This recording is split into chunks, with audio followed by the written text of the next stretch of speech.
हम बात का सिलसिला शुरू करें जोरदार तालियों के साथ। पीयूष मिश्रा का स्वागत। वैसे आप ये ऐसा क्यों लिखते हैं कि मेरा परिचय मत दिया करो और मैं बदलाव के लिए गया था मुंबई और पता नहीं कितना बदलाव हुआ। वो बदलाव तो हुआ यार जाने के बाद ना। इस वक्त गया था 2003 में, उस वक्त सिनेमा बदल रहा था, अनुराग कश्यप का उदय हो रहा था, नए लोग आ रहे थे खूब सारे। उसके पहले तो अमिताभ बच्चन ने बर्बाद कर दिया सिनेमा, पूरा 80s 90s सब ख़त्म करके रख दिया। मतलब वही उनका सिनोनिम हो चुका था अमिताभ बच्चन के कॉमेडी सीन, एक थोड़ा सा फाइट लड़ाई भिड़ाई और सिनेमा बन गया। तो वो 70 से हर चीज़ चेंज होनी शुरू हुई 1998 से। उसके बाद में अनुराग कश्यप आ गया। तो अनुराग कश्यप कैसा भी फिल्म मेकर है, लेकिन उसके हमेशा कहा जाएगा कि there is a phase which will be called pre Anurag Kashyap phase and post Anurag Kashyap phase. तो 2002 में वो आ चुका था, 2003 में मैं चला गया। उसके बाद में जो है मतलब होता गया, नौजवान लोग थे हम लोग, हमने कहा कि जो है कुछ नया काम करेंगे यार, ये सड़ा गला काम बहुत हो गया। उसके बाद हम भिड़ गए तो जो परिणाम सामने आ गए, अच्छे ही थे, खराब नहीं थे। हाँ हाँ, ये भिड़ने की आदत आपकी बचपन से रही हाँ, है या हाँ। ये इस वक्त ने किया कुछ और सितम? अरे नहीं, बचपन से जिद्दी हूँ यार, मैं जिद्दी हूँ। मतलब मुझे लगता है कि कोई चीज़ क्यों नहीं हो, मतलब अगर मैं करने की कोशिश कर रहा हूँ तो चीज़ का बाप भी होगा। मैंने बोल दिया कि मैं ये चीज़ करना चाहता हूँ, बात खत्म हो गई। मैं लिखना चाहता हूँ, बात खत्म हो गई। मैं लिख दिया, मैंने 8th क्लास में मैंने लिख दिया, बहुत बड़ी चीज़ लिख दी। मैंने कहा कि मैं मूर्ति बनाऊंगा, बात खत्म हो गई।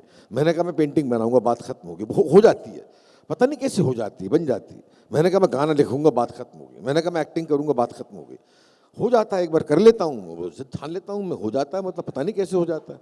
और लोग कहते हैं कि मैंने कमाल कर दिया। कमाल क्या, मतलब it's a part of life, हो जाता है। बहुत सारी चीज़ें लोगों से नहीं होती, मुझसे हो जाती हैं। और फिर लोग पूछते हैं कि कैसे किया। अब कैसे क्या बतलाऊँ, कैसे किया। और एक बगल में चांद होगा, एक बगल में रोटियाँ, इतना फिलोसफल गाना आपने कैसे लिखा। अब मैं बोलता हूँ मैं लिख गया यार।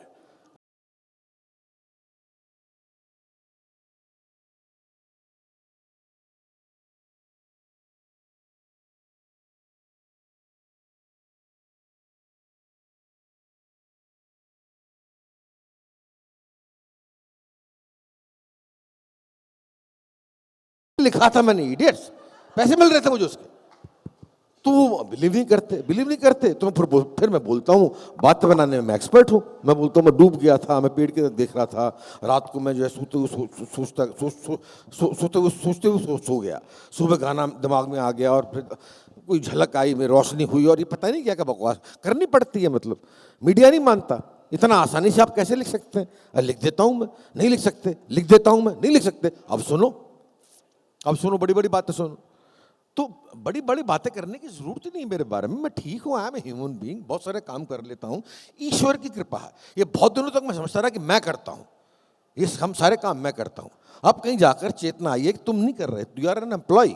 तुम्हें कहीं से गिफ्ट देके, कहीं से एम्प्लॉयमेंट लेके भेजा गया था। अब मैं बाकायदा इस बात बिलीव करता हूँ कि जो कुछ मैं करता हूँ वो मैं नहीं करता हूँ, करवाता है कोई। I am just an employee. कोई देखता है मुझे। इतने बड़े बड़े काम में 8th स्टैंडर्ड में मैं कैसे लिख सकता हूँ कि 8वीं कक्षा में किसी बच्चे के दिमाग में ये पोएट्री कैसे आ सकती है। जिंदा हो हाँ तुम, कोई शक नहीं, सांस लेते हुए देखा मैंने भी है, हाथ और पैरों और जिस्म को हरकतें खूब देते हुए देखा मैंने भी है। अब भले ही ये करते हुए होंठ तुम दर्द सहते हुए शख्स ही लेते हो, अब इतना भी कम क्या तुम्हारे लिए, खूब अपनी समझ में तो जी लेते हो। ये मैच्योर्ड लाइन्स है। ये 8th स्टैंडर्ड का लड़का कैसे लिख सकता है। लिख दी मैंने। इसका मतलब यह है कि जरूर मैं पिछले जन्म में किसी खास नोट पर छूटा था। मेरा पुनर्जन्म पर बहुत भयंकर विश्वास है। मैं जिस नोट पर छूटा था वहां से मैंने पिकअप किया। मैं लगातार, मैंने एक पत्थर मिल गया मुझे, मैंने कहा उसकी मूर्ति बनाऊंगा। मैंने जिंदगी में साला कभी छेनी हथौड़ा का इस्तेमाल नहीं किया। वो बनाया तो बन गई। वो कलर लाया तो मैंने कहा पेंटिंग बनाऊंगा, पेंटिंग बन गई। मैंने सितार बजाऊंगा, 4 साल सितार बजा लिया। गाना गाऊंगा, गा लिया। फिर एक्टिंग की दिमाग में आई, थिएटर करूंगा, एक्टिंग कर ली। फिर मालूम पड़ा कि मैं अमिताभ बच्चन के साथ एक्टिंग करूंगा, वो भी कर ली। बड़े बड़ों के साथ एक्टिंग कर ली, हो गई। कराने के बाद में आज 60, अभी परसों में 61 का हुआ हूँ। तो अभी जो 60 साल की जो स्वीट 60 की उम्र में मैं जो है अभी जवान होना शुरू कर चुका हूँ, मतलब आपके धीमे धीमे करके। तो अभी मैं जो है बड़ा वो महसूस करता हूँ कि यार अभी तो यार जवानी शुरू हुई है, अभी तो जो उम्र शुरू हुई है, अभी तो बहुत काम करना है, लेकिन शांति से करना। यहाँ से जाता हूँ, यहाँ से जाके मैं जो चुपचाप घर में जाके विपासना करूँगा, साधना करूँगा, निराकार की खोज करूँगा। निराकार की खोज वो बहुत ज़रूरी है।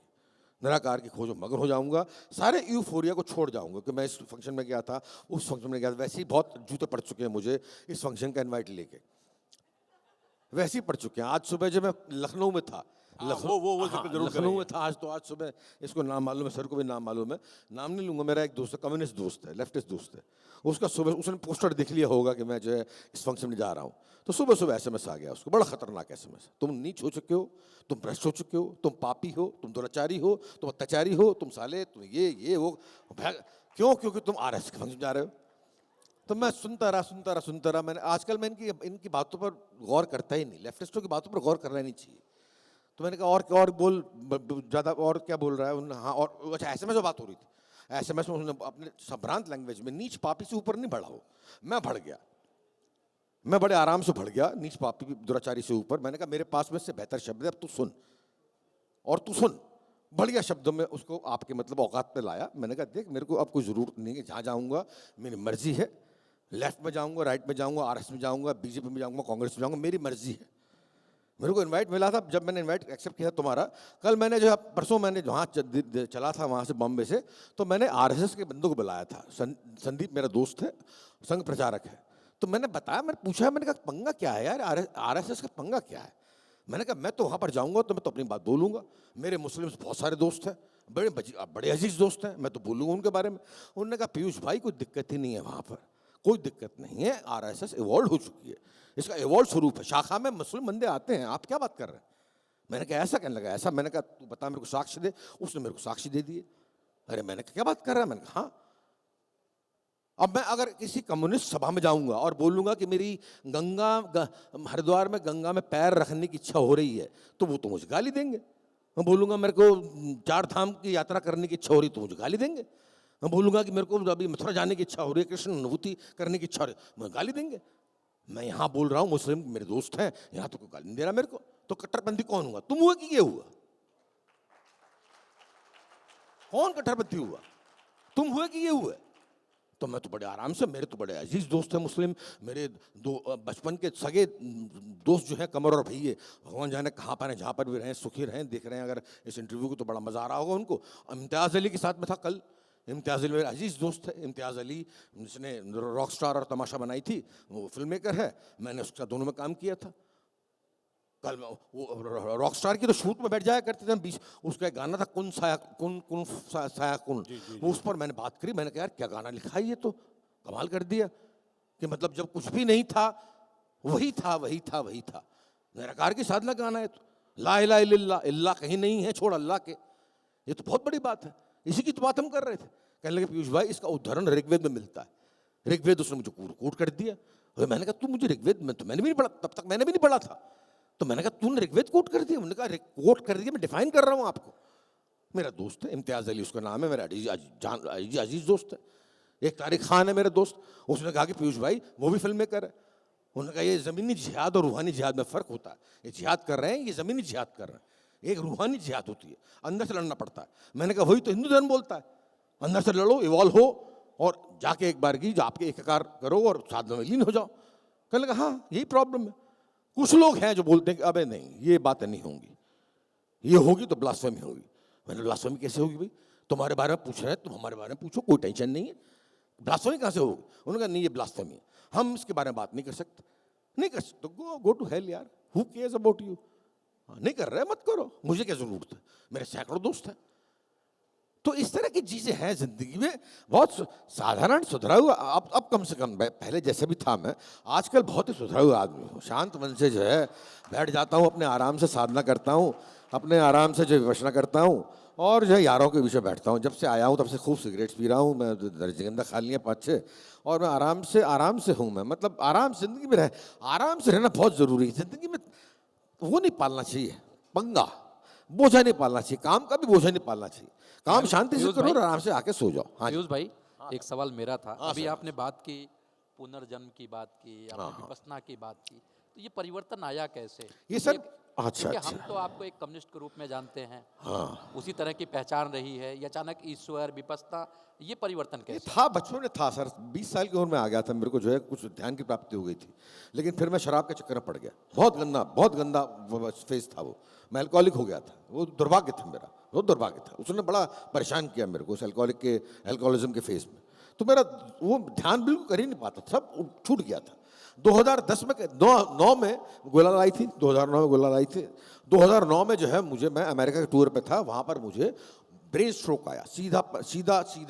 सीधा हिस्सा पूरा चला गया था मेरा, सीधा हाथ सीधा पैर, वो जुबान में प्रॉब्लम आ गई थी। मेरे को दिक्कत ये थी कि अब मैं एक्टिंग नहीं कर पाऊंगा। जिस चीज़ के लिए मैंने जन्म लिया, जिस चीज़ के लिए मैंने साधना की है, जिंदगी भर मैंने एक्टिंग की है, मैं एक्टिंग नहीं कर पाऊंगा। और डॉक्टर्स ने बोल दिया था कि ये माइनर स्ट्रोक नहीं है सर, ये मेजर।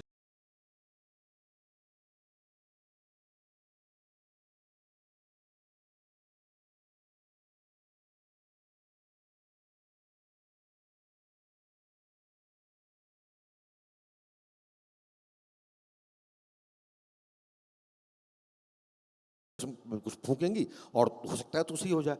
मैंने प्राणिक हीलिंग ली। अरे यार, 1 महीने के अंदर मैं भाग भी रहा था, दौड़ भी रहा था, हंस भी रहा था, एक्टिंग भी कर रहा था, नो प्रॉब्लम। मैंने कहा यार, इसका मतलब बहुत सारी चीजें, बहुत सारी एनर्जी ऐसी होती है जिनको हम समझ नहीं पाते, इसलिए हम उनको चमत्कार बोल देते हैं। अरे चमत्कार भी आप ही के सामने घटते हैं, ये हाड़ मास का आदमी करता है। तो मैंने कहा यार, ये उससे जो है मुझे मैं बड़ा इंस्पायर हुआ कि मैंने कहा यार, ये इसका मतलब ये है कि there is something else to life, इसके आगे भी कुछ है। तो मैंने उसके बाद जो है करके, मेरे को मतलब एक मेरे फिलोसफर गुरु था, उसने कहा कि विपश्यना गया है कभी? मैंने नहीं गया। उन्होंने कहा तू बार बार विवेकानंद की बात करता है या राजयोग की बात करता है, ये राजयोगी है, तू जा कर देख एक बार। विपश्यना कैंप गया, वहाँ जहाँ 10 दिन कैंप अटेंड करा, वहाँ उसको समझने के लिए मुझे करीब 5-6 साल लग गए।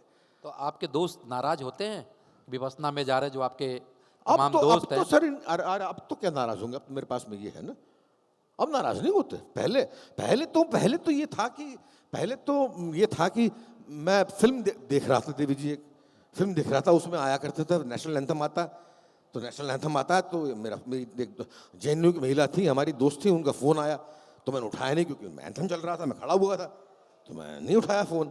उसके बाद में इंटरवल में फ़ोन किया मैंने, तो उन्होंने कहा तूने फ़ोन क्यों नहीं उठाया? तो मैंने कहा उस वक्त नेशनल एंथम चल रहा था। ऐसी ठठाके हंसी वो, अच्छा तुम इतने भ्रष्ट हो गए, नेशनल एंथम तो क्या हो गया, तुमने फोन क्यों नहीं उठाया? Hell with national anthem. मैं कमजोर था उस वक्त, बहुत कमजोर था, दबा हुआ था इन लोगों से, मैं सहन करता गया। मैंने कहा आई एम सॉरी यार, गलती होगी। आज की तारीख में वो सामने दिखती है तो वहीं से मुड़ लेती है, उसे मालूम है कि मैं कुछ बोल दूंगा। आज की तारीख में आई हैव एक्वायर्ड ताकत, आई हैव एक्वायर्ड पावर। आज की तारीख में मैं कमजोर नहीं, आज की तारीख में मैं कम्युनिस्टों से बात कर सकता हूँ, आज की तारीख में मेरी आंखें खुली हुई, देयर इज नो प्रॉब्लम। क्योंकि आज की तारीख में कुछ हो गया है, मुझे सच में कुछ हो गया है, वहां से कुछ मिला है, कुछ जादू हो गया है। आज की तारीख में मैंने अपने आप को समर्पित कर दिया टोटली, कि मैं कुछ भी करूंगा तुम्हारे कहने से करूंगा। निराकार है, पता नहीं क्या है क्या नहीं, निराकार है, निराकार की खोज है। और लगातार जितना कर रहा हूं, जितना अपने आप को समर्पित कर रहा हूं ना, उतने अधिक मैं काम कर रहा हूं। इतना काम मैंने आज तक नहीं किया जितना आज कर रहा हूं, इतना काम मैंने आज तक नहीं किया, अपने कम्युनिस्ट फेज में भी नहीं किया जितना काम मैं आज कर रहा हूं। काम आता जा रहा है, पता नहीं कहां से, और करके आगे बढ़ रहा हूं, नो प्रॉब्लम, कोई दिक्कत ही नहीं है। शांति से काम कर रहा हूं, सब पर बोझा नहीं लेता, शांति से काम कर रहा हूं। जैसे ही यहां से जाऊंगा, अपने आराम से साधना में बैठ जाऊंगा। ऐसी तैसी करा के दुनिया।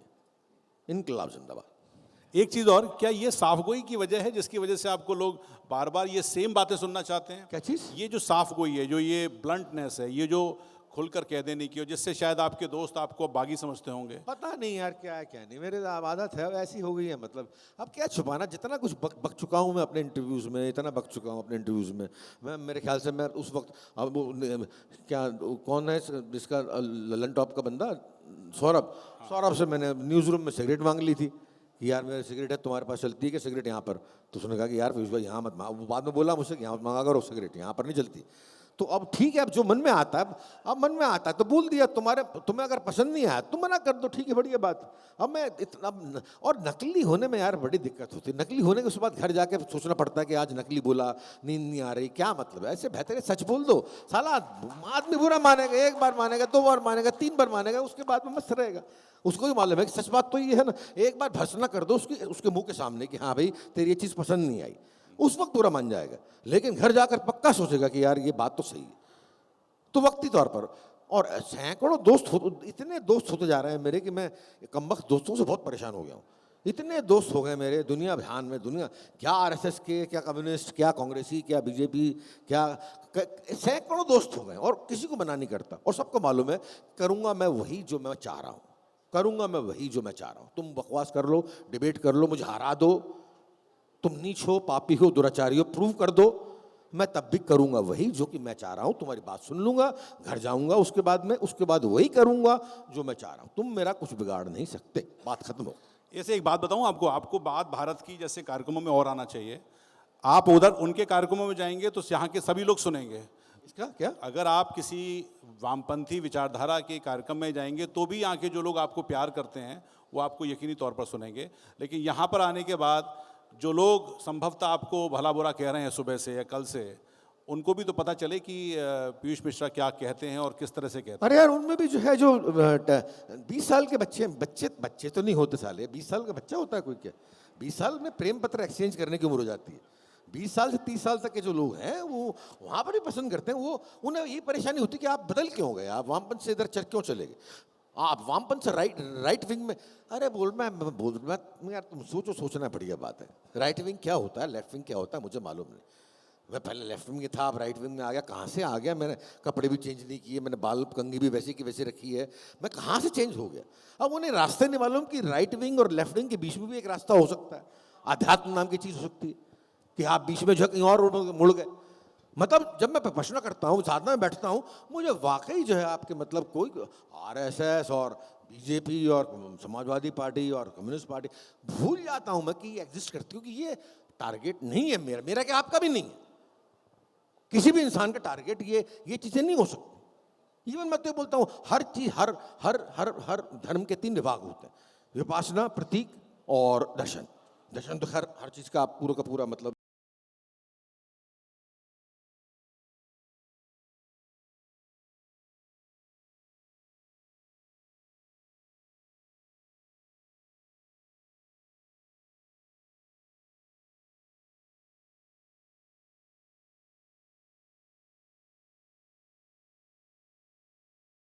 अटक के रह जाते हैं, उपासना करते करते इनमें अटक के रह जाते हैं। ये प्रॉब्लम होती है। यहां से शुरुआत होती है, खाली अंत कहीं और होता है, अंत वाकई कहीं और होता है। हम यहां से शुरुआत करते हैं, यही अटक के रह जाते। प्रॉब्लम ही जड़ में प्रॉब्लम ही है सब धर्मों की। हमें यहां से बढ़ के जाना पड़ेगा। निराकार ला इल्ला इल्लल्लाह, अल्लाह कहीं नहीं है छोड़ अल्लाह के, ईश्वर है, वो ईश्वर है, परम ब्रह्म एक है, आपको मानना पड़ेगा उसको। कहां खोजोगे? आपकी प्रॉब्लम खोजना आपको पड़ेगा, लेकिन परम ब्रह्म तो एक है और उसकी कोई शक्ल सूरत नहीं है, वो निराकार है, दैट्स पीरियड। और निराकार की खोज में हम लगे हैं अपने अपने तरीके से। तो यही है मेरी जिंदगी में, यही बकवास है यार, ये ऐसे ही बोलता रहता हूं मैं तो, कुछ नहीं कुछ। एक और थोड़ा परिवर्तन की अगर कुछ लोग पीयूष भाई से बात करना चाहते हैं तो कर सकते हैं। पीयूष भाई, एक चीज मैं जानना चाह रहा था। हाँ सर।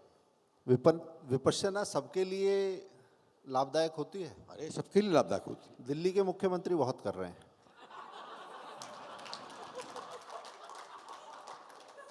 अब मालूम ही उनके लिए लाभदायक है नहीं, दुनिया के लिए तो लाभदायक है, बहुत लाभदायक होती है। करना चाहिए, हर बंदे को करना चाहिए, हर बंदे को, नौजवानों को तो पक्का करना चाहिए, नौजवान लोगों को तो पक्का करना चाहिए। इतना बल मिलेगा काम करने में, तुम जो काम अभी कर रहे हो ना उससे 50 गुना ज्यादा काम करो।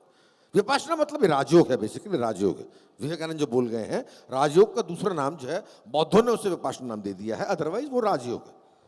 वो करो, करके देखो यार, बड़ा मजा आएगा, बड़ा मजा। उसको समझ जाओ पहले, जो समझ गया, इसको समझने में 4-5 साल लग जाते हैं। मैं 4-5 साल बाद समझा इसको। दिल्ली के उप मुख्यमंत्री भगत सिंह जी के बड़े भक्त थे। हाँ। उनके विषय में तो नहीं कहूँगा मैं, भगत सिंह जी को समझने की जो दृष्टि है, राजनीति की कैसी उसकी सोच है और भगत सिंह वास्तव में क्या है, आप कैसे देखते हैं? सर देखिए क्या है ना, हमको 8th क्लास में एक चैप्टर पढ़ाया गया था सरदार भगत सिंह पर, 8th स्टैंडर्ड में एनसीईआरटी की बुक्स में एक चैप्टर था सरदार भगत सिंह। उसमें उन्हें जो है बतलाया गया था हत्यारा, जिसे सांडस को गोली मारी, जिसने असेंबली में बम फेंका, जो अपना भेष बदल के लाहौर से भागा था। वो 1.5 पन्ने का चैप्टर था। पढ़ के हम भूल गए, बढ़िया बात है, होगा, रहा होगा भगत सिंह। 1994 में मेरे दोस्त था एन के शर्मा, अभी तक है, वो कम्युनिस्ट था और हम भी बिल्कुल पागल थे उस वक्त जो है अपने लेफ्ट के सोच में। उसने कहा कि यार प्ले करते हैं भगत सिंह पर, तू लिख और मैं तेरे लिए किताबें जुटाता हूँ। उसने मेरा पूरा सामग्री जुटा दी, मेरे रिसर्च मटेरियल। तो मैंने कल लिख लेते हैं, आपके क्या भगत सिंह है ना, एक बंदा था मर गया, मृत्यु आएगी, बात आएगी होगी। मैंने पढ़ना शुरू किया 1994 में मुझे अचरज हुआ, अफसोस की बात है, हिंदुस्तान में किसी भी बंदे को भगत सिंह का सरनेम नहीं मालूम था। और उससे भी अफसोस की बात यह है कि मुझे भी नहीं मालूम था 94 तक। मैं बड़ा गर्व महसूस करता हूं कि मैंने शायद सरदार भगत सिंह संधू का पूरा नाम इंट्रोड्यूस किया हिंदुस्तान में। अदरवाइज नोबडी न्यू कि सरदार भगत सिंह का नाम सरदार भगत सिंह संधू है। और 70-80 साल में, इसलिए नहीं कि कांग्रेस का राज था, बट था तो था भाई, आप कुछ नहीं कर सकते, था। भगत सिंह नाम के शख्सियत को, नाम को पूरी तरीके से मिटाने की कोशिश कर ली इन लोगों ने, कहीं रैली नहीं, लेकिन इतना बड़ा नाम था कि मिटा नहीं पाए। 5 फुट 10 इंच का गोरा सरदार बंदा, 5 फुट 10 इंच का गोरा सरदार बंदा, जिसके बारे में राजगुरु शिवराम हरि राजगुरु, उनका ऐतिहासिक कथन है, एंड दिस इज ऐतिहासिक कथन। आप शिव वर्मा की संस्मृतियां पढ़ लीजिए। शिव वर्मा का ऐतिहासिक कथन है कि इसको लड़कियों से बचाते बचाते दम निकल जाती है। यह है बाकायदा कथन, इतना खूबसूरत बंदा, जायंट ऑफ द इंटेलेक्चुअल्स। मैं पढ़ रहा, मैंने कहा क्यों लिखूं उस पर, कोई खास बात तो है कि नहीं इसमें, मगर क्रांतिकारी था। पढ़ते पढ़ते मैं टिक गया एक जगह जाकर, जब एज पर नजर पड़ी, मैंने कहा ये 23 साल 5 महीने 26 दिन का बंदा था, 23.5 साल का बंदा था। फिर मैंने खंगेला, मैंने कमाल पाशा को पढ़ डाला, मैंने मैजिनी को पढ़ डाला, मैंने फिडेल कास्ट्रो को, कमांडर चे को, महात्मा गांधी को, पटेल साहब को, सुभाष चंद्र बोस को, पंडित नेहरू। मैंने कहा कोई भी बंदा जो 40-50 साल से पहले किसी बंदे में आपके ये समझ आई नहीं, और ये बंदा 23.5 साल में इतना कुछ लिख के मर गया। मैंने क्या बंदा था यार, क्या बंदा था। और इतने डायकोटोमी, इतने विरोधाभास, मैंने दिमाग बंद हो गया मेरा पढ़ते पढ़ते सरदार साहब को, कि जेब में करतार सिंह सराभा की फोटो लेके घूमते थे हजरत। करतार सिंह सराभा बहुत बड़े क्रांतिकारी थे, फांसी पे चल गए थे, वो बड़ा आइडल मानते थे। इसके साथ में एक बहुत बड़ा लेख लिखा, मैं नास्तिक क्यों हूं। मैं नास्तिक, बहुत बड़ा लेख है उनका, सरदार भगत सिंह का बहुत बड़ा लेख है, और पूरे साक्ष्य के साथ मैं नास्तिक क्यों हूं। इसके साथ में अपनी जेब में भगवत गीता का गुटका और स्वामी विवेकानंद की जीवनी वो लेके घूमते थे, और नास्तिक भी थे। कैसे यार, नास्तिक थे तो एज सिख क्यों मरे, जूड़ा बढ़ा के मरे। और आखिरी वक्त में गुरु ग्रंथ साहब नहीं पढ़ूंगा, जब जिंदगी भर नहीं पढ़ी तो अब भी नहीं पढ़ूंगा, तो फिर सिख बन के क्यों मर रहे हो, you are dying as Sikh. इतने विरोधाभास थे उनके बीच में। तो एक पल बाद में मैंने दिमाग काम करना बंद करके मैंने कहा पीयूष मिश्रा, तुम्हारी औकात में नहीं है कि भगत सिंह जैसे बंदे के बारे में सोच सको, भगत सिंह बंदे के बारे में बोल सको कि ऐसा बंदा था। ये बोलो कि ऐसे बंदे रहे होंगे, ये प्रिज्यूम करो, एज्यूम करो कि शायद ये बंदे ऐसे रहे होंगे। तुम कौन हो बोलने वाले कि सरदार क्या साहब कैसे थे। फांसी की सजा हो गई, बाप ने कहा कि यार क्या मतलब है, सॉरी मांग लो, सॉरी मांग लो। पीछे पड़ गए, इसके पूरा हिंदुस्तान पीछे पड़ गया। कहने लगा ठीक है, हमें फांसी नहीं होनी चाहिए, लेटर भेज दिया, हमें फांसी नहीं होनी चाहिए, वी आर पॉलिटिकल प्रिजनर, हमको गोली मार देनी चाहिए, हम फांसी के हकदार नहीं है, शूट अस। उससे भी बड़ी बात, ऐसे बंदे थे, और वो भी किस एज में, 23.5 साल की उम्र में। और एक नहीं, सारे के सारे, बटुकेश्वर दत्त, राजगुरु, पंडित आजाद, सुखदेव थापर, सभी लोग ऐसे थे। उस बंदे पर मैंने प्ले लिखा, उस बंदे पर मैंने फिल्म लिखी, वो प्ले तो है ही, हो ही रहा है लगातार। लेकिन जब ये सारी बातें तब बताई, हाँ, जब सारी बातें तब बताई 94 में आपने, हाँ, कि भगत सिंह तो ये भी हैं, हाँ, जो कि वामपंथ उनको एक एथीस्ट के तौर पर देखता रहा है, तो वो प्ले हुआ है। अरे खूब हुआ यार, खूब हुआ, प्ले तो खूब होता है। जब भी 23 मार्च आता है, 28 सितंबर आता है, उनकी जन्म शताब्दी और उनका मृत्यु दिवस, तब ये प्ले लगातार हिंदुस्तान में बहुत होता है। म्यूजिकल प्ले है, गगन दमामा बाज्यो इसका नाम है। तो हमने किया था, मैं अब भी कर रहा हूँ, 20 तारीख को और 18 तारीख को शो है उसके, और बाकी हर काफ़ी लोग करते हैं उसको। तो ये थे सरदार भगत सिंह और स्वामी विवेकानंद, दूसरा आइडल। 2 लोग थे, स्वामी विवेकानंद, दूसरा आइडल, वो भी जवान थे। मैंने अपने मैं तो लेफ्टिस्ट था तो लेफ्टिस्ट दोस्त को मैंने क्या पढ़ रहा है तू आजकल, मैंने कहा यार मैं यहाँ तो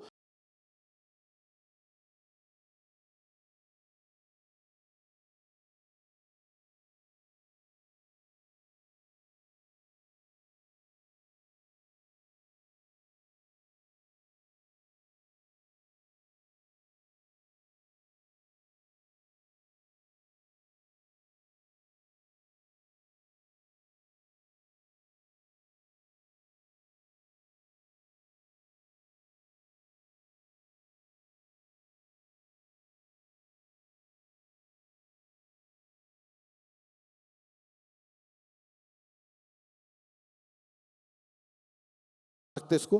कर्मयोग, जहां तक सवाल है कर्मयोग, मैंने चैप्टर खोला, मैंने कहा ये लिखा है इसमें, यही शख्स है जो बोल कर गया था कि एक चमार जो बहुत ही कम वक्त में एक सुंदर जूतों का जोड़ा सी सकता है, उस पंडित जी से भला आदमी है और महान आदमी है जो दिन भर इधर उधर अनशंट की आका करते हैं। तो मैंने कहा तुम्हारी बातें बोल रहा है, ये तो कम्युनिस्ट है। तो बात तो सही बोल रहा है, इसने बोला था, मैंने कहा बोला था शिकागो में, लेकिन इसके नाम क्या कि स्वामी क्यों लगा हुआ? अरे यार लगा हुआ तो तुम्हारे बाप कहीं जा रहा है, लगा है, बात तो अच्छी बोल रहा है ना। तो ऐसे ये लोग, और वही बंदा था जो बोला करता था कि अगर योग नहीं हो रहा है तो फुटबॉल खेलो। इससे एक सवाल मेरे मन में आ रहा है, उस पर आपकी राय मैं जानना चाहता हूं कि अगर विचारधारा के नाम पर एक सेट ऑफ चीज़ों को पेश किया गया, बहुत सी चीज़ों को छुपाया गया, अभी पिछले कुछ सालों से है कि क्या हिस्ट्री को हम एक सही परिप्रेक्ष्य में लिखें। आज आपसे आने से पहले एक मंच पर 3 पत्रकार भी आए और उन्होंने 92 में जब कुछ हुआ अयोध्या में उसको भी कवर किया और उन्होंने कहा कि हमारा वर्जन तो उतना आता ही नहीं था, पांचजन्य को तब कोई पूछता भी नहीं था, लेकिन अब संभवतः हमको एक नए सिरे से इस देश में पिछले कुछ समय से बहस ये है कि हिस्ट्री को एक सही परिप्रेक्ष्य में भी लिखना चाहिए। आप क्या मानते हैं कि सही परिप्रेक्ष्य में? अरे यार बड़ी खराब तरह से लिखी गई है हिस्ट्री, बहुत खराब तरह से लिखी है, वाहियात तरीके से लिखी गई है, कहीं कोई दर्ज नहीं है, इंपॉर्टेंट बंदों का नाम दर्ज नहीं है, खराब इंटरप्रिटेशन है, खराब घटिया इंटरप्रिटेशन। हिस्ट्री बहुत सोशल हिस्ट्री है ही नहीं, एक्चुअली हिस्ट्री है ये, सोशल हिस्ट्री है ही नहीं। सोशल हिस्ट्री अलग ही चीज होती है, social history is different from this history. एक राजा था, उसके प्रजा थी, ये था वो, अरे सोशल हिस्ट्री लिखो ना यार, सोसाइटी कैसी थी उस वक्त। सब हिस्ट्री जो है राजाओं के पॉइंट ऑफ व्यू से लिखी गई है, सब हिस्ट्री। और राजा कौन थे हमारे यहां पर? यू नो राजा कौन थे हमारे यहां पर? उन लोगों ने टर्म्स डिक्टेट किए हैं कि हिस्ट्री ऐसे लिखी जाए। तो ये है, बदलनी चाहिए, बाकायदा बदलनी चाहिए यार, बाकायदा बदलनी चाहिए। कुछ लोग जो सवाल पूछना चाहें? हाँ जी। आदमी को झूठा नहीं होना चाहिए, सच्चा होना चाहिए। आज के ज़माने में जहां हर व्यक्ति, चाहे सोशल मीडिया का माध्यम हो या वैसे किसी दोस्त हो, यार हो, उसके सामने अपने अच्छी चीज़ों को हमेशा बताता है। हाँ। इस पुस्तक को लिखने से पहले क्या कुछ चल रहा था दिमाग में? अरे कुछ नहीं चला यार, लिख दी मैंने, हाँ ऐसी तैसी करा। ऐसे तो नहीं लिख अरे क्यों कहे ना, मारे क्या करेंगे साले, सोशल बाइकआउट कर देंगे, ट्रोल करेंगे। अब भी यही है, इस इंटरव्यू को सुनने के बाद में, आज जो इंटरव्यू हो रहा है इसके बाद में क्या होने वाला है मेरा, ट्रोल करेंगे, सोशल बाइकआउट करेंगे, सभाओं बुलाएंगे, तुम्हारी ऐसी की तैसी, ये वो। अरे हु केयर्स अबाउट यू बे, who cares about you, fuck off. नहीं कर रहे हम वही करेंगे जो हमारा मन कर रहा। बात खत्म हो गई, बात खत्म हो गई। तो ये नहीं सोचना चाहिए, ये हरगिज नहीं सोचना चाहिए। लोग आपके बारे में, आप सबके पॉइंट, ऐसा कोई बंदा नहीं होता जो सबका भला बन के रह सके। पहली बात तो ये है, सबके भले बन के रहोगे कभी जिंदगी में चैन नहीं मिलेगा। कुछ लोग आपसे हमेशा नाराज है, अरे भगवान से भी नाराज रहते हैं लोग बाग यार, इंसान को छोड़ो। तो कुछ लोग आपसे हमेशा नाराज रहेंगे, डोंट केयर अबाउट इट। ये छोटी मोटी चीजें होती हैं, और सच बोल के मन बड़ा हल्का हो जाता है, बहुत मजा यार। चला आराम से मन हल्का करो, एक सिगरेट पियो, आराम से जाके चैन से सो जाओ, बस यही जिंदगी है। एक सवाल पीछे से है, लेकिन एक सवाल अभी जब मैं आ रहा था तो किसी ने कहा कि ये जरूर पूछना कि जब आपने लिखा था आरंभ है प्रचंड, तब समय काल परिस्थिति अलग थी, लेकिन आज के युवाओं को भी उतना पसंद है। तब के युवा कुछ और संभवतः उस अंदाज में देख रहे थे, लेकिन आज को वो गाना हुआ, ये अक्रॉस द जनरेशन क्यों पसंद किया? पता नहीं क्या यार, मैंने तो लिख दिया था 2 दिन में गाना, हाँ सारे गाने 2 दिन में लिखे, हुस्ना हो या आरंभ प्रचंड हो या घर हो या वो बगल में चांद हो, साहब मैंने 2 दिन में लिखे गाने। नहीं पीयूष भाई इतना सिंप्लीफाई नहीं है अरे आपने। यार ऐसी है ऐसा तो मैं क्या करूँ, मैं तो मेरी प्रॉब्लम है, मैं लिख देता हूँ गाने, वो हिट हो जाते हैं तो फिर लोग पूछते हैं कि भाई मतलब क्या था इसका, ये क्या था, वो क्या। अरे इस अनुराग कश्यप मतलब था, मनराग कश्यप था इसके पीछे। उसने कहा था कि मेरे को एक सोशल पॉलिटिकल सॉन्ग चाहिए, मेरे को इलेक्शंस का सॉन्ग चाहिए। मैंने एक अंतरा पहले लिखा और एक अंतरा एक दिन बाद लिख दिया, ये हो गया। उसको पसंद आ गया, मुझे पसंद आ गया, पिक्चर रिलीज हो गई। और मुझे यकीन था कि ये अगर गुलाल के गाने निकलेंगे किसी के सर से तो यंग जनरेशन के सर से। ओ साला आरंभ प्रचंड बजता ही कैंपस में है, सबसे अधिक बजाते कैंपस में उसको। अगर ये लोग ये गाने समझ गए, इसका मतलब ये कि आप कहते हैं रिसीव मी, मुझे रिसीव कर रहे हैं, इसका मतलब मेरा प्रोत्साहन बढ़ा, मैं और भी लिखूंगा, और करना चाहिए मुझे काम। यंगस्टर्स के तो जीता हूं यार मैं, नौजवान एक जीता हूं मैं, तो और करना चाहिए। इसका मतलब ये बात समझ में आ रही है इनको, ऐसी बात नहीं है, इतनी बेवकूफ़ नहीं है यंगर जनरेशन, इतनी बेवकूफ़ नहीं है। वो कहते हैं कि या तो हमको गुलाल दो या हम जाके पॉर्न फिल्म देखेंगे, या हमको गुलाल दो, we are like unguided missile, हम छूटे हुए मिसाइल से, या तो हमको गुलाल दो या फिर हम जाके कोई वाहियात काम करेंगे। तो हमारा फर्ज बनता है कि हम इनको गुलाल दें या इनको छोड़ दें, मरो, ऐसी बात नहीं। हमारा फर्ज बनता है, वी आर रिस्पॉन्सिबल, ये कि लोग कैसे बन रहे हैं, हम इन्हें बेहतर चीज़ देंगे। इनकलाब जिंदाबाद। हाँ जी। पीयूष मिश्रा जी, अपनी ज़िंदगी में आप जैसा दमदार और दिलदार स्पीकर पहली मर्तबा मैंने फेस किया है। मैं पूछना चाहता हूँ आपसे, मेरा नाम फिरोज़ बख्त है और शायद पहले सुनता तो आपको और भी मैं जान सकता था। ये जो आपका अंदाज़े गुफ्तगू है, अंदाज़े बयां है, बिल्कुल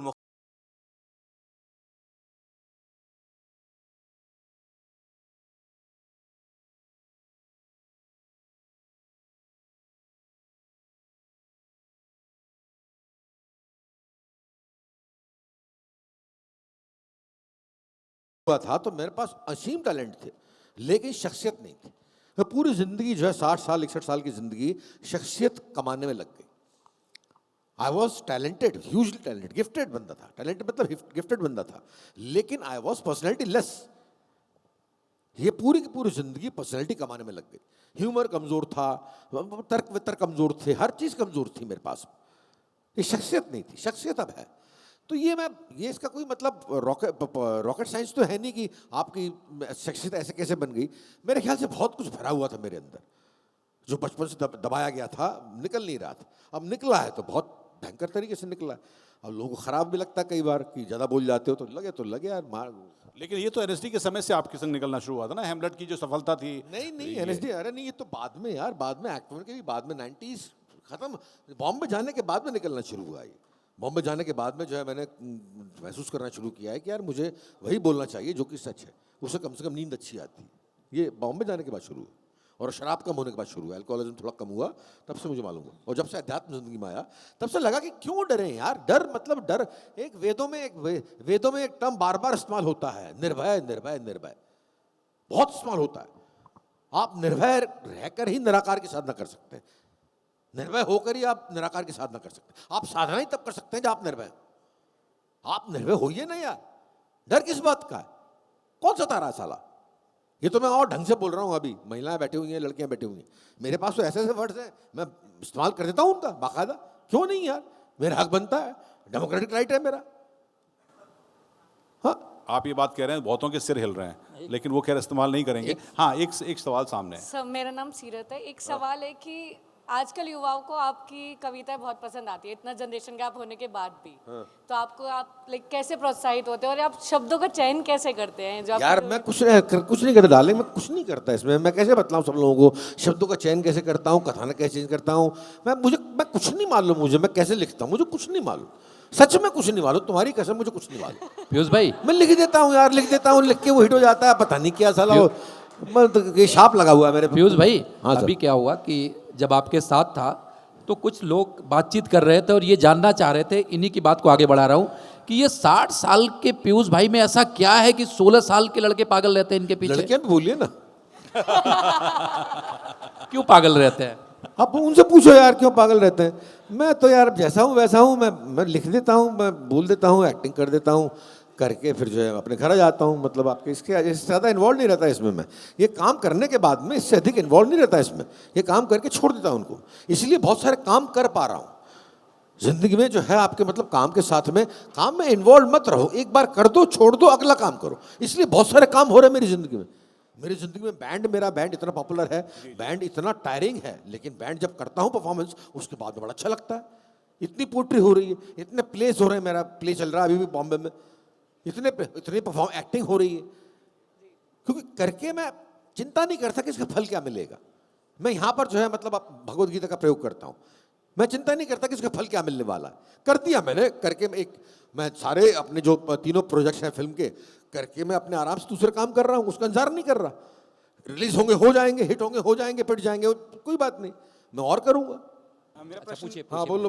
मेरा प्रश्न ये है कि जिस तरीके से राम आ रहे हैं और राम मंदिर बन रहा है, और राम मंदिर जो है, राम मंदिर का निर्माण हो रहा है, राम मंदिर बन रहा है। अच्छा, निर्माण हो रहा है, तो कुछ ऐसे जो लोग हैं जो राम मंदिर का विद्रोह भी कर रहे हैं, तो राम पर आपके क्या विचार हैं? राम, यार मुझे राम का दर्शन करने के लिए मुझे राम मंदिर जाने की ज़रूरत नहीं। राम मेरे अंदर है ना, राम यहाँ पर है, कृष्ण यहाँ पर है। मुझे जो है आपके मतलब वहाँ जाने की भी, मुझे बुलाया भी गया वहाँ पर उसके लिए, लेकिन मुझे चला जाऊँगा जब जाना होगा। ऐसा मतलब कोई लक्ष्य नहीं है कि निकट भविष्य में मुझे वहाँ जाना है। मेरे अंदर है राम, मेरे अंदर है कृष्ण, मेरे अंदर है, सब मेरे अंदर हैं यार। अजीब सी बात है, शंकर हैं, अब शंकर जी हैं। शंकर किसकी आराधना करते हैं यार? शंकर किसकी आराधना करते हैं? शंकर भी तो आग मूंद के बैठे रहते हैं ना। इसका मतलब वो भी उपासना कर रहे हैं, विपश्यना कर रहे हैं। शंकर किसके? इसका मतलब निराकार कुछ और है, अर्थ कुछ और है। इसका मतलब हर बंदा साधना कर रहा है, शंकर जैसे बंदे भी किसी की साधना कर रहे हैं। इसका मतलब यह है कि कुछ और चीज है जिसकी हमें तलाश है, उसी की तलाश चल रही है। पीयूष जी, एक सवाल है फिल्म इंडस्ट्री के बारे में। मैं प्रोफेसर विजेंद्र दिल्ली यूनिवर्सिटी में, तो मेरा सवाल ये है कि फिल्में भी एक नैरेटिव बनाती हैं, इतिहास को कैसे वो पेश करती हैं, या गीतों के माध्यम से या कहानी के माध्यम से एक खास कल्चर और एक रिलीजन को टारगेट किया जाता है। तो क्या ये सब सुनियोजित होता है, या इसके पीछे कोई एजेंडा सेटिंग है, या मतलब क्या आप इसको देखते हैं? मालूम नहीं यार, वहाँ पर जो है लेफ्टिस्ट वर्ग काफ़ी तगड़ा है, मतलब बहुत पहले से लेफ्टिस्ट वर्ग वहाँ पर काफ़ी तगड़ा है, बहुत पहले से, आज से नहीं है वो। और क्लेम करते हैं कि if we are not leftist we are not artist. और ये मैं भी था, ऐसी बात नहीं, मैं भी था। मैंने भी अपनी ज़िंदगी 20 साल ऐसी काटे हैं कि I am not leftist then I am not artist. पर लेफ्ट आर्टिस्ट बनने के लिए लेफ्ट की बहुत ज़रूरी शर्त कि आपको लेफ्टिस्ट होना ही पड़ेगा। और लेफ्ट, अच्छा ऐसी बात नहीं कि लेफ्ट ने सिखाया नहीं कुछ,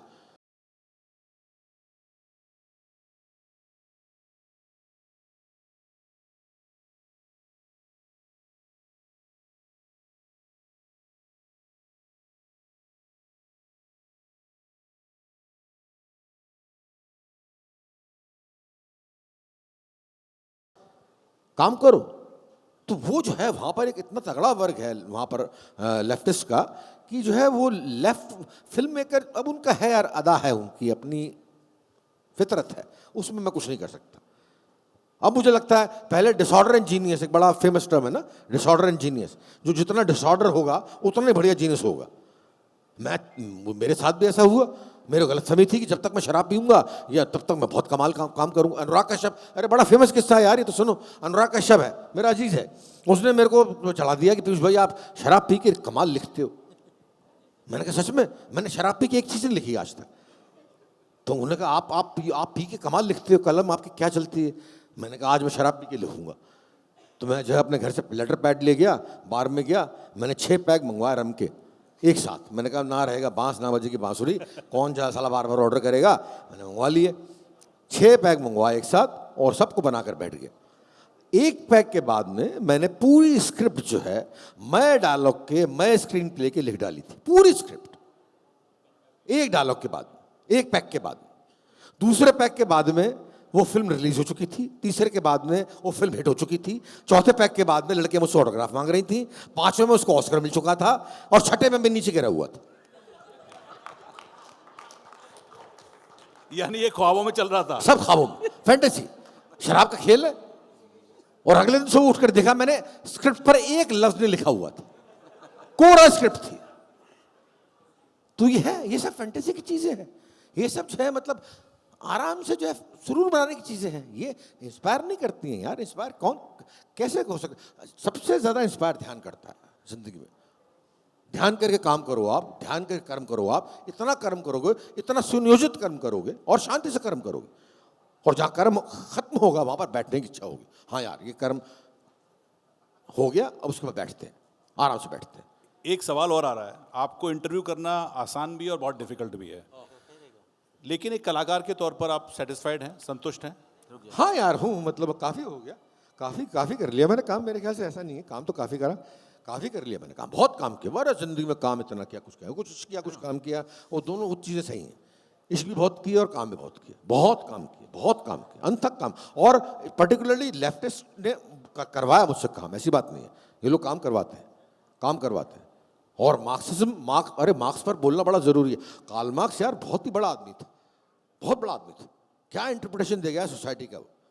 Karl Marx was an achiever, but unfortunately his followers are not. Followers नहीं है। कार्ल मार्क्स ने दास कैपिटल मैंने अभी पढ़ने की कोशिश करी, उसमें साफ लिखा है कि साम्यवाद आएगा, हर देश और काल के हिसाब से साम्यवाद आएगा, इंतजार करो, काम करो, इंतजार करो, हर देश और काल के हिसाब से साम्यवाद आएगा। अब यहाँ जो है लाठी की जोर पर ला रहे हैं साम्यवाद, नहीं आएगा यार। वो जिस सोसाइटी की कल्पना करता है वो it is not different from Ram राज्य की बात करता है वो। सुन तो लो पहले, अपने मार्क्स को सुन लो यार। राम को नहीं सुनते तो कोई बात नहीं, अपने मार्क्स को सुन लो, वो भी नहीं सुनते। रशिया में 1928 से लेके 1953 तक जो हुआ, वो एक बंदा आया जोसेफ स्टालिन, उसने खैर बर्पा दिया, unemployment zero, prostitution rate zero, है ना, हर चीज जीरो, पूरा राम राज्य था। 53 के बाद जब उसकी रिजीम खत्म हुई तो मालूम पड़ा कि वहां से कब्रगाहों में से कब्रें उठ रही हैं, लाशें उठ रही हैं। साफ कहना था उसका, या तो मेरी बात मानो वरना मरवा दूंगा, मरवा दिया उसने। अपने हिसाब से वो ले आया साम्यवाद। तो ये थोड़ी है साम्यवाद यार, ये थोड़ी है साम्यवाद। साम्यवाद थोड़ा बहुत आया था वेस्ट बंगाल में, ज्योति बसु के शासन, थोड़ा बहुत आया था, वो थे लीडर है। मेरा बड़ा रिगार्ड है उनके लिए,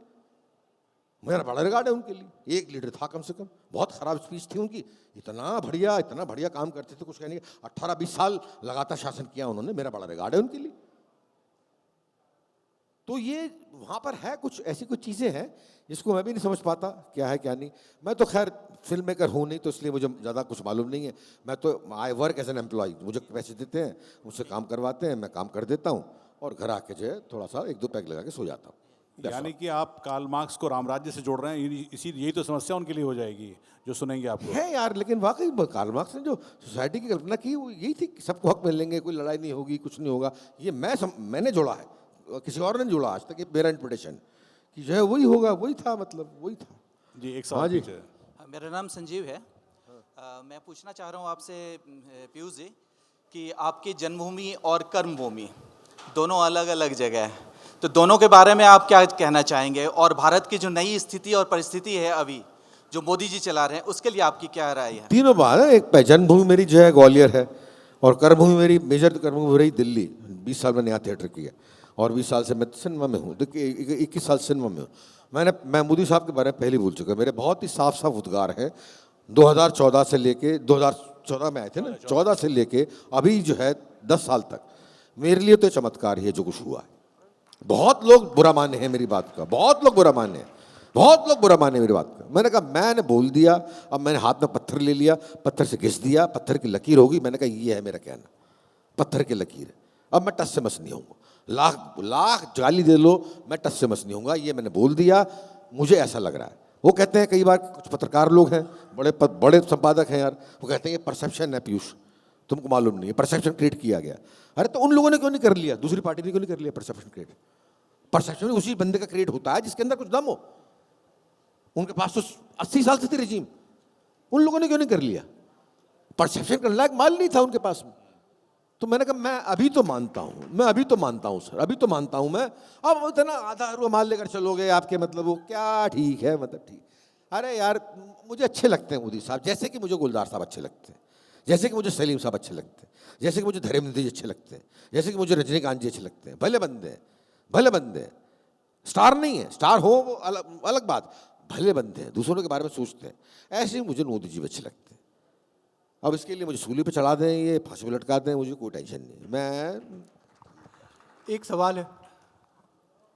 हाँ जी, हाँ हाँ, आशीष अंशोल जी, हाँ पूछिए।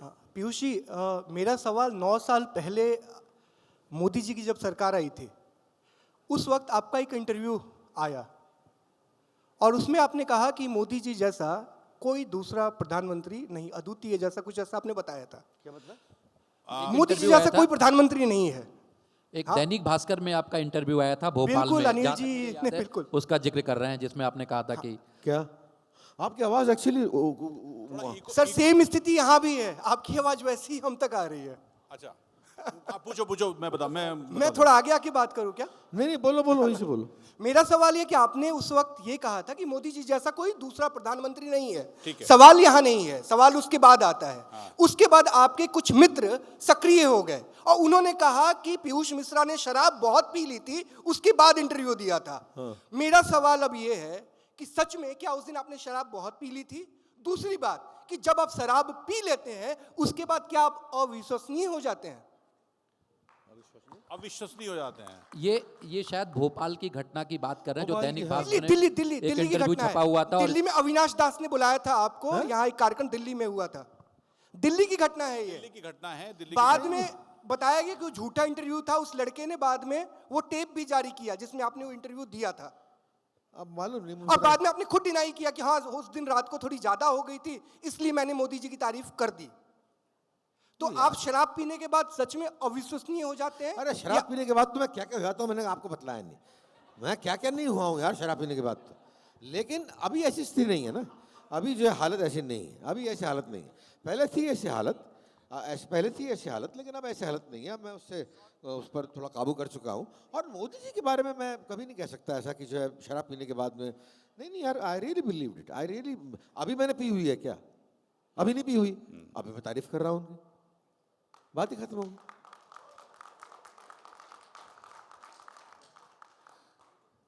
सवालों का सिलसिला तो खत्म नहीं हो रहा, लेकिन हमें लगता है कि हमको अब, हाँ, एक आखिरी के 2 सवाल जी। ठीक। जी सर, सर से मेरा एक छोटा सा सवाल है कि आपका जो गाना था आरंभ है प्रचंड, उसका जो पहला स्टैंजा उसमें पूरी महाभारत की तस्वीर साफ तौर पे दिखाई देती है। तो आपके नज़र में महाभारत क्या है? आपकी नज़र में महाभारत क्या है? हाँ, महाभारत मालूम नहीं यार, रखते तो नहीं है ग्रंथ अपने घर में, वो उससे लड़ाई हो जाती है बहुत भयंकर। कोई फैमिली रामायण रखते हैं लोग बाग, लेकिन महाभारत नहीं रखते। हाँ, तो महाभारत वो चीज़ है जिसको रखना पसंद नहीं करते लोग बाग। और मेरे हिसाब से सब, अरे यार क्या ग्रंथ है, मतलब आपके वो कितना तारीफ कर लो उसकी। मैं तो कह रहा हूँ मैं गजब ही है, मतलब क्या सोच के लिखा है वेद व्यास ने, क्या सोच के लिखा है, क्या कैरेक्टराइजेशन है। अब दुर्भाग्य से इतनी बड़ी इंडस्ट्री है हॉलीवुड की, उनकी निगाह पड़ क्यों नहीं रही अभी तक इस पर, मैं समझ नहीं पा रहा। बिल्कुल। इतनी बड़ी मेगा फिल्म बनती है इस पर तो कि कुछ कहने की इतनी मल्टी मिलियन, इतने बड़े स्पेशल इफेक्ट्स लग सकते हैं इसमें, वो उनकी नज़र नहीं पड़ रही। पता नहीं, मैं आश्चर्य में हूँ। गॉडफादर बना ली उन लोगों ने, आपके बड़ी बड़ी पिक्चरें बना ली, लेकिन ये अवतार बना ली, मतलब इस पर नजर पड़ जानी चाहिए थी। इतना बड़ा महाकाव्य कहाँ कौन लिखेगा? इतना बड़ा फिक्शन किसी ने लिखा आज तक? इतना बड़ा फिक्शन कहीं नहीं आया। तो ये है। और तेरा बाकी का सवाल भी था कुछ का, आधा सवाल। आरंभ है प्रचंड जब आपने लिखा था उसमें महाभारत थी, ये था सवाल उनका जी। पीयूष भाई, एक सवाल मेरा था, एक सवाल मेरा है। इसके बाद आप जिस बेबाकी से बोल रहे हैं और जिस तरह की बातें कर रहे हैं, क्या इससे काम और कैरियर पे भी कुछ असर पड़ा है क्या आपके? अभी तक तो नहीं पड़ा सर, अभी तक तो नहीं पड़ा। मैंने बोला है, बहुत बोला है मैं, और सबको मालूम है कि आपके मतलब कहीं लगता होगा उन्हें कि सच बोल रहा है, मतलब ये हमारी खिंचाई नहीं कर रहा। अभी तक तो नहीं पड़ा मैंने, अभी तक क्या पड़ा है? मेरे कैरियर पर तो कुछ नहीं पड़ा। और बाकी मैं इतना ज़्यादा कैरियरिस्ट हूँ भी नहीं सर, मैं इतना सिनेमा करता भी नहीं हूँ, मैं इतना काम करता भी नहीं हूँ। मुझे अपने घर बहुत प्यारा लगता है, अपना आराम से घर में बैठे, बेबाकी से बैठे, थोड़ी ड्रिंक की, थोड़ा अपनी कुतिया से खेले, प्रिया से बात करी, ऐसे बीतती है मेरी ज़िंदगी। तो इतना अधिक काम करता भी नहीं हूँ मैं, तो इसलिए कैरियर अगर फ़र्क पड़ता भी है तो मुझे फ़र्क नहीं पड़ता, मतलब अगर फ़र्क पड़ भी रहा है तो मुझे फ़र्क नहीं पड़ता। और जो आपके जो परम मित्र हैं अनुराग कश्यप और जिन लोगों की बात कर रहे हैं, हाँ, उनसे किस तरह के रिश्ते हैं अब आपके? अनुराग से तो मिलता नहीं हूँ, एक साल में एक बार बात होती है, मतलब कोई बिल्कुल नहीं मिलती अंडरस्टैंडिंग मेरी उससे। अनुराग से तो बिल्कुल नहीं मिलती, टोटल पक्का कम्युनिस्ट है साला, और मैं जो है अपना अलग ट्रिप में हूँ। उससे तो कुछ भी नहीं मिलता मेरा, लेकिन वो दिल में बसा हुआ है, दिल मिलता है वो दिल मिलता है। बहुत छोटा भाई है वो, लगातार वो इम्तियाज़, रणवीर कपूर, ये तीनों जो है मतलब छोटे भाई की कैटेगरी में है। इम्तियाज़ से अरसे बाद मिला आपके, मतलब बहुत अच्छा बंदा है, उसे 1-2 साल बाद मिला मैं। ऐसी जो है इन लोगों से कभी कभार मिलता हूँ। मतलब क्रिएटिव डिफरेंसेस होते हैं हर बंदे के, कि हाँ भाई हम तुमसे एग्री नहीं करते, तुम्हारी पिक्चर हमें पसंद नहीं आती, ये होता है, ये सब होता है। लेकिन इसके अलावा जो है मतलब कभी पैसे की ज़रूरत पड़ी, मुश्किल में आ गए तो हम मदद करते हैं एक दूसरे की, हम एक दूसरे के काम में आते हैं, तो ऐसा ही है। हाँ जी, आप पूछ रहे थे कुछ? जी जी जी। पीयूष जी, आपको देश का युवा बहुत पसंद करता है। हाँ। बतौर कलाकार, बतौर कवि, मतलब किसी भी रूप में आप देश के युवाओं के लिए क्या संदेश देना चाहेंगे? आप बात बात पर इनकलाब जिंदाबाद कहते हैं, तो देश के युवाओं के लिए कुछ अरे कहिए मैडम, प्लीज। काम करो, काम करो। मैं सबसे जहाँ जाता हूँ हमेशा ही बोलता हूँ, कर्म करो। इस ज़िंदगी में आपको बनाया इसलिए गया है काम करने के लिए। सारे कर्म चुकता हो जाएं हमारी ज़िंदगी में, अगर फलसफे तौर पर बात करें, सब कर्म चुकता हो जाए, हमारे कर्म युवाओं जल के जाए। लिए कुछ खास कहिए। अरे युवाओं को तो बोलता हूँ मैं, काम करो, काम करो। मानते नहीं ये लोग, खाली अरे ये जवानी दोबारा नहीं आएगी। ये जवानी मतलब जवानी किसी काम के लिए मिलती है आपको, कुछ काम का हम पर्पस समझ जाओ, उसका है जीवन का पर्पस क्या है। अयाशी नहीं है, अयाशी भी है, मगर सिर्फ अयाशी नहीं है। आनंद लो हर चीज़ का। वो जिंदगी जीने के 2 तरीके होते हैं ना, एक होता है नीति नीति, एक होता है इति इति। नीति नीति वह बहुत ही विशाल विल पावर वाले बंदे कहते हैं कि नहीं चाहिए, नहीं चाहिए, नहीं चाहिए, शुरू से हमें योग करना है। और इति इति उन लोगों के लिए है जो कि हर चीज़ का धीमे धीमे थोड़ा आनंद लेके उसके बाद योग की तरफ जाए। ये 2 तरीके हैं, ये तो बतलाए गए तरीके, शास्त्रों के तरीके हैं। तो आनंद लो। अब उस आनंद में फंस गए, आपको लगा कि यही जीवन है, लड़की ही जीवन है, शराबी जीवन है, चरसी जीवन है। अरे नहीं यार, इसके आगे की चीज़ें हैं, बहुत इंपॉर्टेंट चीज़ें हैं। और जब खूब काम कर लोगे तो आपको अपने आप शांति की इच्छा, 50 साल की उम्र में आपको अपने आप शांति की इच्छा होगी। और नहीं कर्म किया तो आप लगातार करते रहोगे, करते रहोगे, करते रहोगे। सब 50 साल के बाद था ना, ब्रह्मचर्य था यहाँ पर, एक था कि जो है कौन सा संन्यास है, संन्यास था, पहले था धर्म विभाजन था हमारे यहाँ पर कि 50 साल के बाद काम नहीं करना चाहिए। मैंने भी काम कम कर दिया, अब होता भी नहीं मुझसे, क्यों करूँ मैं? दूसरी बात थी, कॉम्पीट क्यों करूँ? कितना बड़ा स्टार बन जाऊँगा मैं, कितना बड़ा स्टार बन जाऊँगा, बात खत्म हो गई। कितना कमा लूँगा मैं इन लोगों से बोलता हूँ, तुम इतनी पिक्चरें कर रहे हो, चलो अच्छी बात है, बढ़िया बात है, मिल रही है, कर रहे हो, तुम आखिरकार कितनी पिक्चरें कर लोगे बे इडियट्स? कितनी पिक्चरें, कितने पैसे कमा लोगे? कहीं तो रुकोगे ना, कहीं तो। धीमे धीमे मौत के पास सरकते जा रहे हैं सब लोग साले। 15-20 साल में मर जाना है, फिर भी रियलाइज नहीं कर रहे। मैंने परसों जन्मदिन मनाया अपना, कायदे से मुझे मृत्यु दिवस मनाना चाहिए अपना, 1 दिन और कम हो गया जिंदगी का। मैं कितना जीऊंगा? 15 जीऊंगा, 15 साल, बहुत 20 साल जीऊंगा, बस बात खत्म हो गई। तो अब टाइम आ गया कि जो है पर्पस जान ले कि किस लिए पैदा हुए थे, और मैंने जान लिया पर्पस ये तो है। मैं आर्टिस्ट बनने के लिए पैदा हुआ था, आर्टिस्ट बहुत सारा काम किया मैंने, अब मेरे कर्म धीमे धीमे जल रहे हैं, अब मैं शांत हो रहा हूँ धीमे धीमे। That's all. इनकलाब जिंदाबाद।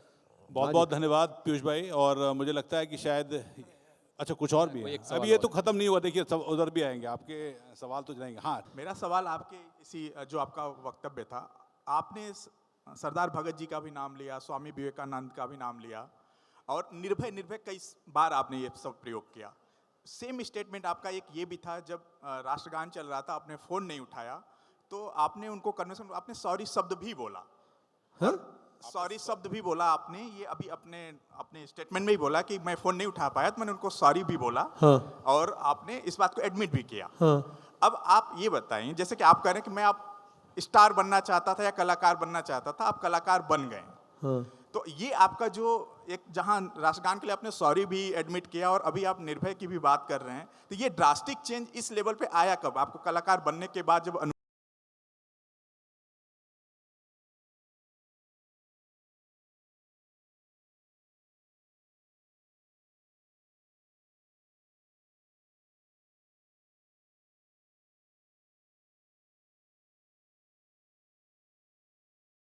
डर तो धीमे धीमे निकलता है। पूरे की पूरी ये प्रोसेस था पूरा का पूरा मेरा 15-20 साल का।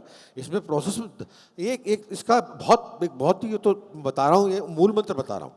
ज़िंदगी में जो है आपके, मतलब मुझे एक बार कहा गया इतनी शराब हो गई, तुम अपने आप को उगल दो। ये सारे मतलब शराब इस धार्मिक अवस्था, आध्यात्मिक अवस्था है, इसको व्यवस्थात्मक कर लो, ये शराब कम हो जाएगी।